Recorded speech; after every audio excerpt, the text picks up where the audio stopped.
In the last module, we took first steps towards understanding the electrical properties of individual neurons.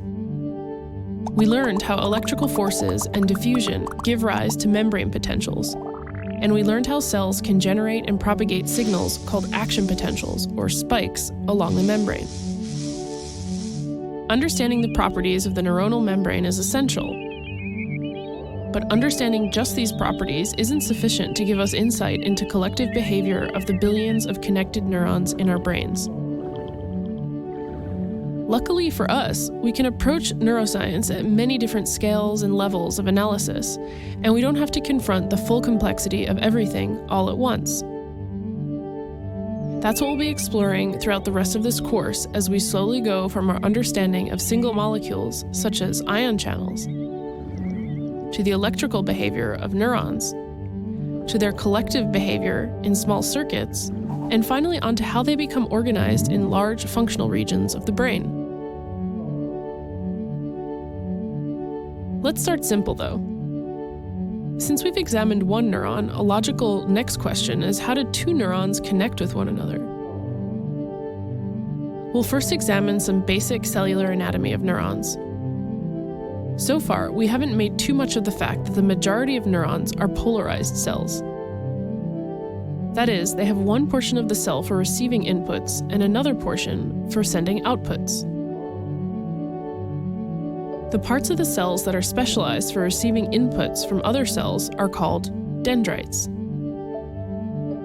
The word dendrite comes from the Greek word dendron, meaning tree, and as you can see, the dendrites have a branching, tree-like structure.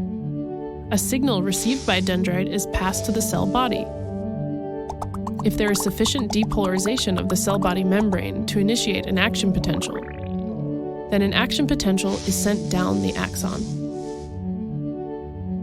The axon then carries the propagating action potential to another neuron. So what actually happens at the boundary between two neurons, between the axon of one neuron and the dendrite of another? This interface is called a synapse. There are two general types of synapses: electrical synapses and chemical synapses. Electrical synapses are less common in our own nervous systems, but they're simpler to think about, so let's start with them. Electrical synapses are basically pores between two cells that allow ions to pass through. They allow the passage of the electrical signal through to a neighboring cell without much fuss. It's not so different than just combining two cells into one larger cell. There are lots of reasons that nature might need synapses like this from time to time. They're fast, and they allow cells to couple together with a high degree of synchronicity. But most neurons are connected together by a much more complicated structure called a chemical synapse.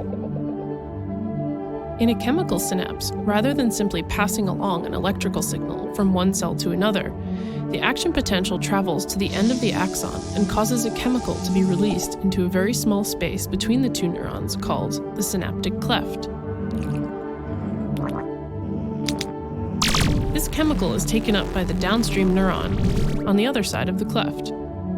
This chemical signal can cause the downstream neuron to depolarize its membrane, converting the chemical signal back into an electrical one. Or it can have other effects on the cell. This chemical step is slower than transmission across an electrical synapse, but it opens up an enormously diverse repertoire of different and more complex kinds of signaling. And synaptic function plays a critical role in computations performed by neurons. We'll spend the rest of this unit exploring the inner workings of chemical synapses, on our way to beginning to look at how networks of interconnected neurons give rise to behavior. We'll also look at the role of defective synaptic physiology in neurological and psychiatric disorders, and we'll see how synapses can be targeted by various psychoactive drugs and poisons. Finally, we'll wrap up by looking at how synapses can change over time in response to external stimuli, playing a foundational role in how we learn and remember.